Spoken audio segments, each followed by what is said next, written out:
आज एक बार फिर हम बात करने वाले हैं उस जगह के बारे में जहाँ की बाउलीज, जहाँ की कलाड़ियां, जहाँ के हिल स्टेशंस और सबसे इम्पोर्टेंट चीज जहाँ की देवक नदी बहुत बहुत फेमस है। सो आप समझ चुके हैं कि हम एक बार फिर उधमपुर के बारे में बात करने वाले हैं और आज हमारा फोकस रहेगा उधमपुर की बाउलीज पर और उधमपुर की पहचान देवक पर।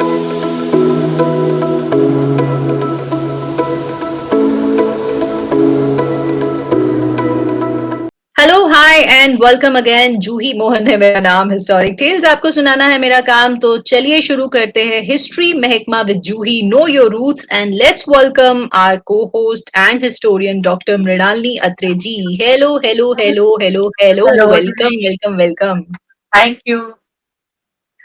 अच्छा, तो उधमपुर सिटी के बारे में हमने लास्ट टाइम बात की थी, लेकिन आज हम थोड़ा सिटी के बाहर भी जाएंगे। लेकिन शुरुआत हम पहले देविका नदी के साथ करेंगे, जिसे माना जाता है माता पार्वती अ, ये रूप धारण करके यहाँ पर आई थी। So what's the story? Juhi जो देवका नदी है उसका उधमपुर के साथ इतना क्लोज कनेक्शन है। It's a life line of Udhampur और इसीलिए उधमपुर को देवक नगरी भी बोला जाता है। और एक इसके साथ ये स्टोरी अटैच्ड है। कहते हैं कि एक टाइम पे ये स्टोरी नीलमत पुराण में है कि ऋषि कश्यप जो है उन्होंने रिक्वेस्ट की थी पार्वती माँ को कि आप आए because this lack of water in this area. और आप आके इनका मतलब become a source of water for the people of the Madhya Desh. ये भी एक बड़ी इंपॉर्टेंट चीज है कि जो उधमपुर एरिया है, जम्मू एरिया, इसको मध्य देश के नाम से उन्होंने लिखा है। तो that means this area was part of Madhya Desh at one time period. तो वो कहते हैं कि फिर वो जो माता पार्वती है, शी एग्रीड कि मैं आऊंगी एज रिवर। और लेकिन उसमें साथ में पार्वती ने ये शर्त भी रखी कि बिकॉज वो बोलते थे कि उन्होंने शिव जी को बोला कि मैं चली तो जाऊंगी धरती पे, लेकिन आई विल मिस यू। तो फिर शिव जी को उन्होंने बोला कि आप भी मेरे साथ रहिए। तो इसीलिए नदी के पास जगह जगह आप देखोगे कि साथ में शिव टेम्पल भी है। शिव और पार्वती दोनों इकट्ठे हैं।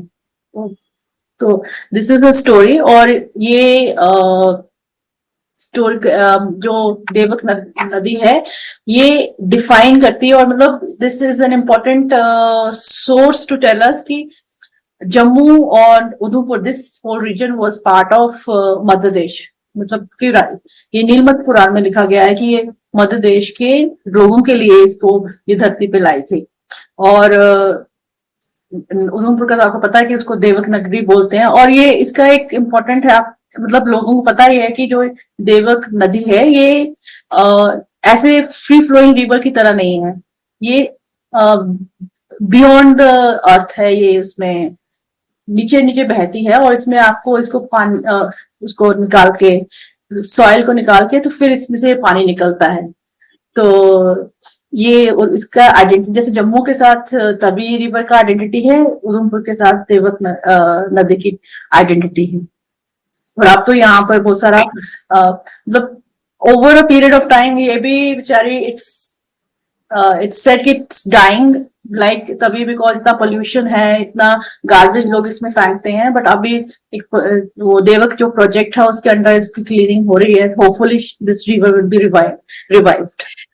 मृणाली जी, हम ह्यूमन बींग्स कितने सेल्फिश और कितने मूर्ख होते हैं। Selfish why? जब तक हमारे घरों में टैप वाटर नहीं पहुंचा था, हम लोग अपनी नदियों की पूजा करते थे, हम लोग बाउलीज की पूजा करते थे। लेकिन जैसे ही राइट, हमारे घरों में टैप वाटर पहुंच गया, हमने इनको कंप्लीटली इग्नोर कर दिया। इग्नोर कर यहाँ दिया। पर मूर्खता वाला पार्ट आता है कि नो डाउट कि अब हम लोगों के घरों में टैप वाटर आ रहा है, लेकिन वो नलके में जो पानी आ रहा है वो कहाँ से आ रहा है? अगर हम सेम अपने नेचुरल सोर्सेस ऑफ वाटर को ही खत्म कर देंगे, तो नलकों में पानी कहाँ से आएगा? बट दैट इज समथिंग वो पीपल डोंट रियलाइज कि मतलब अब उधमपुर में आप इतनी बॉलीज हैं, वो कहते हैं मोर देन 1000 बॉलीज हैं उधमपुर में। और हाफ ऑफ है देम या हैव थी? मतलब आइडेंटिफाइड है, कुछ उसमें से कुछ तो दे हैव डाइड अवे। और वर्स्ट ये होता है कि जब लोग उस जो वो बॉलीज है उसके आगे पीछे गन डालते हैं, वो सोर्स ऑफ वाटर है वो। और जैसे आपने बोला कि एक टाइम था जब उधमपुर में इट वाज द बॉलीज, कि वहीं से पानी आता था, लोग वहां जाते थे, नहाते भी थे, कपड़े भी धोते थे, वहां पर रिचुअल भी परफॉर्म करते थे। मतलब दो बॉलीज और उसके आगे पीछे की जगह जो थी वो सेंटर ऑफ इंटरेक्शन थी। बट जब पानी घरों तक पहुंच गया तो वो बॉलीज को सब भूल गए। बट अब फिर से जब पानी की शॉर्टेज हो रही है तो पीपल आर रियलाइजिंग कि हमने ये बॉलीज को वापस रिवाइव करना है। और मतलब hats off to some few people in Udhampur दो जिन्होंने चार ये लोग। पर्सनली, हाँ ये पर्सनली अपने ऊपर लिया है कि दे आर रिवाइविंग द पॉलीज in different areas of Udhampur. और सबसे पहले उन्होंने शुरू किया था सुकई करलाई विलेज है, अब आई डोंट नो मुझे ये प्रोनाउंसिएशन मैंने ठीक की है कि नहीं, सुकी करलाई विलेज, वहां से उन्होंने ये 4 लोगों ने शुरू किया। और I want to name them, जैसे डॉक्टर विजय अत्रे हैं, दीपक कुमार हैं, केशव शर्मा और नरेश। ये 4 लोगों ने मिलके इसको ये एक एफर्ट शुरू की और अभी तक उन्होंने बहुत सारी बॉलीज को रिवाइव किया है। और उनकी ये इस चीज को देख के जो उधमपुर एडमिनिस्ट्रेशन है दैट वाज आल्सो इनकरेज, और उन्होंने अब जियो टैगिंग की है मोर देन 800 बॉलीज की। दैट मीन्स कि दैट ये बॉलीज कैन बी रिवाइव, और इनको रिवाइव करके they can be important source of water. अब आज जो कि शॉर्टेज है, इवन जम्मू में भी आप देखिए इतनी ज्यादा शॉर्टेज है पानी की, तो जो हमारे नेचुरल सोर्सेज हैं उन्हीं को हमने खत्म कर दिया है। जम्मू में विद इन जम्मू सिटी इतने तालाब थे, वो सारे खत्म हो गए, वो कॉन्क्रीट बन गए हैं। Same is the case with Udhampur also, but hats off to these people those who are trying to revive it. और वो जो ये बॉलीज होती थी ना, ये not only for source of water थे, but they were centres of culture also. Village में जो एक कॉमन पॉइंट था वो ये बॉलीज होती थी। पास में मंदिर है, जो भी देवी देवताओं को वो पूछते हैं, अगर वो हिंदू गॉड्स को पूछते हैं उनका भी है, फोक डिटीज के भी मंदिर साथ में हैं, लोग वहीं पे कपड़े धो रहे हैं, मोस्ट ऑफ द टाइम वहां स्पेंड कर रहे हैं। और आगे पीछे उन्होंने फलदार पेड़ लगवाए हुए हैं, और लार्जली पीपल भी होता था वहां पे, because people is also worshipped, तो वो पानी के किनारे होता था। शिव टेम्पल है, तो वहां लोग खेलेंगे भी, कपड़े भी धोएंगे, रिचुअल भी परफॉर्म करेंगे। खार के जो होते हैं वो यूजुअली ये बॉलीज के पास ही परफॉर्म करते थे। तो ये सेंटर्स थे जहां लोग इंटरेक्ट करते थे, आपस में मिलते थे। अब पानी घरों में पहुंच गया, उसका ये एक इम्पैक्ट हुआ है कि आप आपस में इंटरेक्शन भी खत्म हो गई। वो एक डिस्कोर्स होता है एक, कि आप इस चीज पे बात कर रहे हो, मिल रहे हैं, बुजुर्ग मिल रहे हैं, बच्चे मिल रहे हैं, वो चीज खत्म हो गई। ट्रू। अच्छा, आपसे अभी आप बोल रही थी तो मुझे एकदम से ध्यान आया, लास्ट टाइम जब हम उधमपुर सिटी के बारे में बात कर रहे थे तो हमने एक चीज कही थी कि यहाँ के बखान बहुत फेमस है, but we forgot to talk about the that thing कि वो क्या है और हाउ दे आर फेमस। हाँ, ये एक क्या कहते हैं, एक सेइंग है जिसमें बोलते हैं कि उधमपुर की बाम दैट इज बॉलीज, बर्ड पीपल के पेड़ बहुत है यहाँ पर बॉलीज के पास स्पेशली। और बखान, बखान तो वो मतलब र्यूमर्स कि यहाँ स्टोरीज बहुत फैलती हैं, बड़ी जल्दी फैलती है। आई डोंट नो वो एक नेगेटिव एस्पेक्ट में किसी ने बोला है या पॉजिटिव में बोला, but these are the 3 things which are known about Udhampur city itself. Okay. उसके अलावा उधमपुर में वी हैव पत्नी टॉप, और इनफैक्ट पहले तो आप जैसे बता रहे थे कि और भी कुछ अलग जो डिस्ट्रिक्ट्स हैं आज के टाइम पे, they were also part of Udhampur.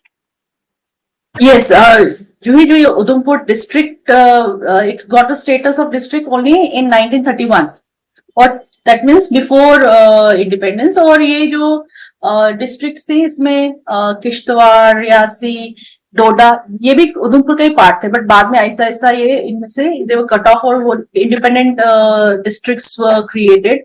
अब तो रिसेंटली फिर रियासी भी हो गया, वो भी एक इंडिपेंडेंट डिस्ट्रिक्ट बन गई है।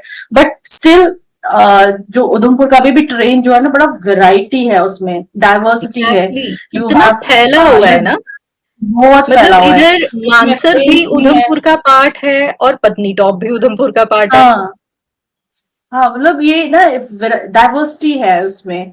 और आप देखोगे यहाँ पर टूरिस्ट सेंटर्स भी हैं, पत्नी टॉप है, फिर वहां पर डुडू बसंतगढ़ है, मजालता है, मनवाड़, जहाँ पे टेम्पल्स हैं। तो और उधमपुर से मैंने पहले बताया, पिछली लास्ट एपिसोड में हमने बात की थी कि जो वे टू कश्मीर था दैट वाज थ्रू क्रिंची, और बाद में जब ये उधमपुर स्टैब्लिश हुआ, फिर यहाँ से एक ब्रिडल रोड जाती थी पहले, फिर उसको कार्ट रोड में कन्वर्ट किया, और बाद में वो नेशनल हाईवे, अब तो एक्सप्रेस हाईवे भी बन गया है, और that led to the you can say development of growth of Udhampur town. और अब तो ये नॉर्दर्न कमांड जो कमांड है उसका हेडक्वार्टर है, फॉरवर्ड बेस है यहाँ पे एयरफोर्स की।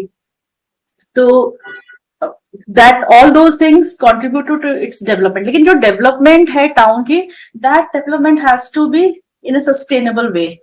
हाफसड उसमें जो हो रही है उसमें फिर प्रॉब्लम ये होती है कि बिकॉज जो भी कोई प्लेस है उसकी एक लिमिटेशन है कि वो हमें कितना देगी, तो पानी की लिमिटेशन है, जो एनवायरमेंट है उसकी लिमिटेशंस है, तो वो लिमिटेशंस को ध्यान में रख के we need to have a sustainable growth of these towns. लेकिन टाउन्स का क्या है कि वो हैफर्ड वे में प्लान हो रहे हैं, और फिर then we are facing those problems. देखिए जैसे अभी रामबन में जो प्रॉब्लम हुई है कि वो मिट्टी खिसक रही है या लैंडस्लाइड्स हो रही हैं, तो वो चीज को भी हमने ध्यान में रखना है कि हमारे जो टाउन्स, पुराने हिस्टोरिक टाउन्स हैं, ये historic urban landscapes हैं, they need to be developed in a sustainable way। Exactly, I completely agree with you and I cannot agree more. थोड़ा हम हिस्ट्री से हटके बात करने वाले हैं, but I think this is very important since it has been brought up. एक चीज जो मुझे आजकल बहुत तकलीफ दे रही है पर्सनली, जैसे जम्मू में आजकल हम स्मार्ट सिटी बना रहे हैं, which is a very good thing, लेकिन आपने देखा होगा जम्मू में पिछले कुछ टाइम में जो कुछ पॉश एरियाज हैं जम्मू के, जैसे गांधीनगर वगैरह, यहाँ पे कभी भी वाटर लॉगिंग नहीं होती थी, लेकिन आजकल हल्की सी बारिश होती है, जम्मू के बहुत सारे एरियाज में वाटर लॉगिंग हो जाती है। उसका कारण जो मेरे को समझ में आ रहा है, apart from many others, one very very important reason वो ये है कि आज हमारे लोगों के घरों की गलियां पक्की हैं, घरों में कहीं लॉन बहुत कम लोगों ने रखे हैं, बेड़े पक्के हैं, हमारी नालियां पक्की हैं, हमारी नहर तक पक्की कर दी गई है, सड़कें पक्की हैं, फुटपाथ पक्के हैं, हर चीज तो पानी जाएगा कहाँ? पक्की। पानी कहाँ जाएगा? पहले कुछ कचरा होता था तो पानी उसमें सीप इन कर जाता था, अब पानी के पास सीप इन करने का कोई जरिया ही नहीं है। अगर सड़क के किनारे कोई नाला बना हुआ है वो भी पक्का है, नीचे नाली बनी हुई है वो भी पक्की है, पानी वेस्ट हो रहा है और पानी सीप इन नहीं कर रहा है और पानी आपके लिए प्रॉब्लम क्रिएट कर रहा है। लेकिन हम इतना खुश हो रहे हैं ना कि हम भाई सब जगह कंक्रीट किए जा रहे हैं, किए जा रहे हैं, किए जा रहे हैं, जंगल काटे जा रहे हैं, बहुत खुश हो रहे हैं हम, नेचर पे हमने बहुत अच्छे से कंट्रोल कर लिया है। लेकिन ये सिर्फ एक टेम्पररी फेज है, मुझे लगता है nature takes it place back. Yes.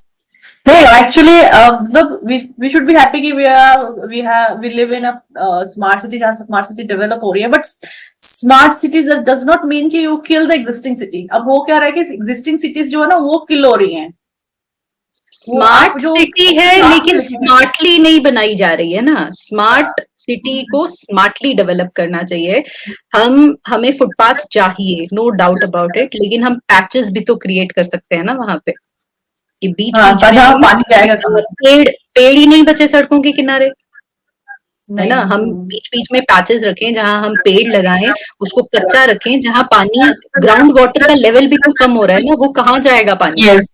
तो पानी जा ही नहीं रहा ना, ग्राउंड में जा ही नहीं रहा है क्योंकि हमने सब कंक्रीट कर दिया। एनीवेज हम बहुत डिविएट कर गए अपने टॉपिक से। अभी हमको नहीं, जो ही आपने बोला ना, ये अभी आपने ये बोला कि पानी को कैसे किया, तो वो मुझे याद आया कि एक बाउलीज है उधमपुर डिस्ट्रिक्ट में जिसको बोलते हैं चिड़ई मुत्तल, वो एक प्रोटेक्टेड, मैं उसी का जिक्र करने वाली थी। हाँ, मतलब वो देखने वाला है कि कैसे पानी को, मतलब एक टेरेस्ड लैंडस्केप में एक पानी का आउटलेट है, वहां से पानी लाके एक बाउलीज में वो कन्वर्ट किया हुआ है। मतलब वो एक इंजीनियरिंग देखनी चाहिए। आई थिंक जो स्मार्ट सिटी वाले हैं उनको भी देखनी चाहिए कि 300 इयर्स, पता नहीं, शायद कहते हैं कि 15th सेंचुरी में किसी ने ये बनाई थी, दो सम पीपल से इट्स 200 इयर्स ओल्ड, तो वो तो शायद एक अलग वो है, कंट्रोवर्सी है, but the way it has been created, और कहाँ जाके, और कितने ब्यूटीफुल साथ में स्कल्पचर्स हैं, वहां एक समाधि टेम्पल भी है।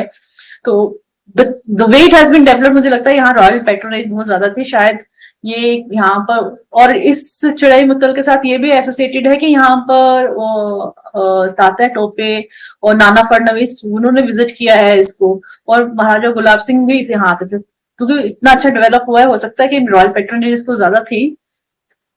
तो ये जो चिड़ई मुत्तल की जो बाउली स्ट्रक्चर है और how the water has been tapped, ये तो मतलब मुझे लगता है कि वो देखना चाहिए इनको, जो स्मार्ट सिटी वाले हैं।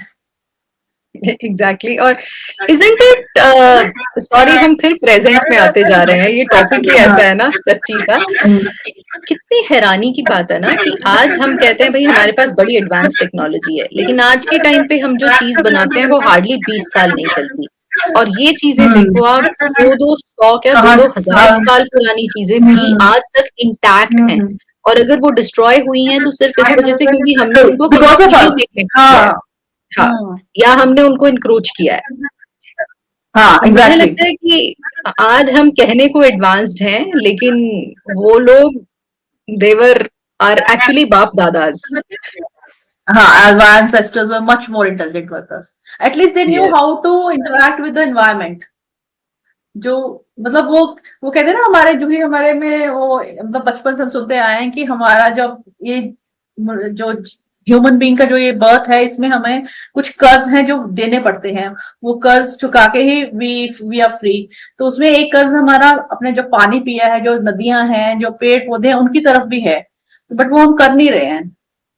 वो शायद वो True. भी एक सस्टेनेबल, उसके लिए वो हमारे बुजुर्गों ने बनाया था कि आपको ये पानी जो पिया उसका भी कर्ज देना है, जो पेड़ पौधे यूज किए हैं उसका भी कर्ज देना है। वो एक सस्टेनेबल एनवायरनमेंट का उन्होंने कॉन्सेप्ट उस हिसाब से दिया था, रिलीजियस वे में। But we do not actually, शायद इसमें ये भी प्रॉब्लम है कि आजकल जो है ना, मतलब the new generation which are coming, they have not been taught by their parents how to respect the trees, या वो जो आपके एनवायरमेंट है उसको कैसे रिस्पेक्ट करना है, because it is this environment because of which we are living. वो एजुकेशन खत्म हो गई है। कहने को तो हमने एनवायरमेंट साइंसेस स्कूल्स में भी ले आए हैं, बट वो एनवायरमेंट साइंसेस सिर्फ एग्जाम पास करने के लिए है। वो उसका जो कॉन्सेप्ट था कि जो बाप जो ग्रैंड पेरेंट्स जो नहीं दे पा रहे हैं नॉलेज, वो बच्चों को टीचर्स के थ्रू आए, वो खत्म हो गया है। वो Very सिर्फ true. एक सब्जेक्ट बन के रह गया है। Very true. मुझे लगता है हिस्ट्री महकमा में आज हमने सिविक्स महकमा शुरू कर दिया है। क्योंकि आई थिंक मैं तो इन चीजों को लेकर टच्ची हूँ, आप भी मुझे इक्वली टच्ची लग रहे हो। So let's get back to the history महकमा। Anything else we want to discuss today Mrinali ji, Udhampur के बारे में? जो ही उधमपुर में बहुत सारे इंपॉर्टेंट टाउन्स हैं, जैसे मैंने पहले नाम लिया, मनवाल है, मजालता है, मतलब ये जो टाउन्स हैं, यहाँ पे बहुत सारे टेम्पल स्ट्रक्चर्स हैं। रामनगर है, रामनगर तो हमने पहले डिस्कस कर लिया है। मोंगरी, पंचेरी, ये भी हमने डिस्कस किया था जब हमने बॉडी स्टेट किया था, बुटियाल वो जो प्रिंसिपैलिटी की थी। डूडू बसंतगढ़ है, जो कि which the government is focused on developing it as a tourist base. वो है, लाटी है, बहुत सारे ये हैं। इनमें से कुछ टाउन्स को तो हम इंडिपेंडेंटली एक एपिसोड्स में करेंगे, बट डूडू बसंतगढ़ का मुझे बड़ा अच्छा लगा था, because this is not a place which I have visited. तो मुझे लेकिन but when I was reading about it, तो यहाँ पर बहुत सारे एंशिएंट रिमेन्स हैं। और यहाँ एक जो कहते हैं कि एक स्कल्पचर है, मेरे पास फोटो नहीं है, अगर हमारे किसी ऑडियंस के पास वो फोटो होगा तो they can please share with us, कि वहां एक स्कल्पचर में ना 5 पांडव, कुंती और द्रौपदी का स्कल्पचर है डूडू बसंतगढ़ में। तो वो मुझे बड़ा इंट्रिगिंग लगा कि वहां पर कैसे बनाया है, मतलब कब का बना हुआ है, किसने बनाया वो। फिर वहां पर नाग देवता के टेम्पल्स हैं, और एक फोर्ट भी है। वो फोर्ट कोई बहुत बड़ा ह्यूज फोर्ट नहीं था, basically an outpost, but then उस फोर्ट के साथ काली टेम्पल है। सो ये जो छोटे छोटे है ना, लाटी हो गया, डुडू हो गया, बसंतगढ़, इन सब में भी हमारे बहुत पुराने कुछ कुछ एंशिएंट रिमेन्स हैं, कुछ आउटपोस्ट हैं, जो बिकॉज जहां पर military acted as a military post, कुछ टेम्पल्स हैं, और we need to explore them. मतलब वो हम एक्सप्लोर हुए नहीं है। अब प्रॉब्लम ये है कि हम भी एक स्टूडियो में बैठ के बातें कर रहे हैं, होपफुली आहिस्ता आहिस्ता हम भी बाहर जाके कुछ साइट्स तो विजिट करेंगे। तो लेकिन अगर जो लोग हमें सुन रहे हैं, अगर they belong to these places, और अगर ये इन जगहों के फोटोज हमारे साथ शेयर करेंगे और उनकी नॉलेज हमारे साथ शेयर करेंगे, तो आई थिंक जो, क्योंकि ये जो हमारा हिस्ट्री महकमा है ये पब्लिक डोमेन में है, तो ये नॉलेज फिर ट्रेवल करेगी और एक परमानेंट आर्काइव बन जाएगा। मतलब ये जो हम बना रहे हैं हिस्ट्री महकमा, it's archive now for Jammu and Kashmir. जितने भी किसी के इन्फॉर्मेशन लेनी है वो यहाँ से ले सकते हैं, तो वो लोग शेयर कर सकते हैं हमारे साथ। अगेन आई वुड रिक्वेस्ट कि अगर आप जिन मतलब JNK की भी किसी भी पार्ट से आप बिलोंग करते हैं, तो आप अपने एरिया की पिक्चर्स, वीडियोस, छोटी छोटी, ज्यादा बड़ी नहीं, छोटी छोटी वीडियोस और पिक्चर्स जरूर शेयर कीजिए। मेरे सोशल्स पे फेसबुक और इंस्टाग्राम वगैरह पे मैं आपको मिल जाऊंगी RJ जूही नाम से, JUHIE। तो आप जरूर मुझे DM कीजिए, सो दैट जैसे आज हम उधमपुर की बात कर रहे हैं, तो अगर किसी ने अच्छी कुछ यूनिक जगहों की, जो नॉर्मली हमें मिलती है वो तो अलग बात है, लेकिन अगर कुछ यूनिक जगहों की होती तो हम डेफिनेटली शेयर कर पाते। सो इट्स अ रिक्वेस्ट, अगर आप शेयर करेंगे इट विल बी ग्रेट। हाँ जी जूही, फिर अब अगले एपिसोड में हम बात करेंगे, आई थिंक रामबन की बात करेंगे हम। डेफिनेटली, तो क्योंकि अगर रामबन हमारे के बारे हाँ में थोड़ी पब्लिक डिमांड भी है, और भी बहुत चीजों के हाँ बारे में, बट रामबन के बारे में थोड़ा पब्लिक डिमांड ज्यादा आ रहा है कि रामबन के बारे में बात करें। तो definitely next time I think we are going to talk about Ramban, right? Ram, ठीक। Thank you very much for now, Mrinali ji. Thank you ji. And you know the drill, अगर आपको हिस्ट्री महकमा विद जूही का ये कॉन्सेप्ट अच्छा लगता है तो आप कमेंट्स में बताइए। उधमपुर के बारे में जो चीजें आज हमने डिस्कस की, थोड़ा आज हम सिविक्स में भी पहुंच गए थे, वो अगर आपको अच्छा लगा कमेंट्स में बता सकते हैं। You can hit the like button, आप शेयर कीजिए अपने फैमिलीज के साथ, फ्रेंड्स के साथ, अगर आपको ये अच्छा लगता है। और क्या क्या चीजों के बारे में आप चाहते हैं कि हम ऐड करें, आप जरूर कमेंट्स में बता सकते हैं। Till next time, thank you very much Mrinalini ji, thank you Juhi. and bye everyone.